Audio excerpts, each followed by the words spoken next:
வடக்கு, கிழக்கு, வடமத்திய மற்றும் ஊவா மாகாணங்களில் வானம் முகில் செறிந்து காணப்படும்.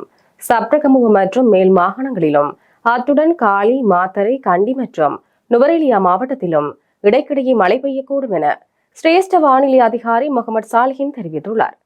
கிழக்கு மற்றும் ஊவா மாகாணங்களின் பல இடங்களிலும் அத்துடன் முல்லைத்தீவு மாவட்டத்திலும் பிற்பகல் 1 மணிக்கு பின்னர் மழை அல்லது இடியுடன் கூடிய மழை பெய்யக்கூடிய வாய்ப்பு காணப்படுகிறது. பலத்த காற்றும் மின்னல் தாக்கங்களும் ஏற்படக்கூடிய சந்தர்ப்பங்களில் பொதுமக்கள் அவதானத்துடன் செயற்படுமாறு கேட்டுக் கொள்ளப்படுகின்றனர்.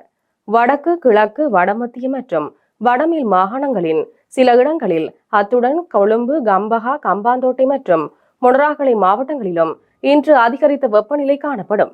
கொழும்பு தொடக்கம் காலி ஊடாக மாத்தறை வரையான கடல் பிராந்தியங்களின் பல இடங்களில் மழை பெய்யக்கூடும். கடல் பிராந்தியங்களில் மணித்தியாலத்திற்கு 30 தொடக்கம் 40 கிலோமீட்டர் வேகத்தில் தென்மேற்கு திசையில் இருந்து காற்று வீசும். மாத்தறை தொடக்கம் கம்பாந்தோட்டை ஊடாக பொத்துவில் வரையான கடல் பிராந்தியங்களில் மணித்தியாலத்திற்கு 50 தொடக்கம் 55 கிலோமீட்டரிலும் கூடிய வேகத்தில் அடிக்கடி காற்று அதிகரித்து வீசக்கூடும். இவ்வாறான சந்தர்ப்பங்களில் கடல் பிராந்தியங்கள் கொந்தளிப்பான நிலையில் காணப்படும். ஸ்லாபம் தொடக்கம் புத்தளம் ஊடாக மன்னார் வரையான கடல் பிராந்தியங்களில் மணித்தியாலத்திற்கு 40 தொடக்கம் 50 கிலோமீட்டரிலும் கூடிய வேகத்தில் இடைக்கிடையே காற்று அதிகரித்து வீசக்கூடும்.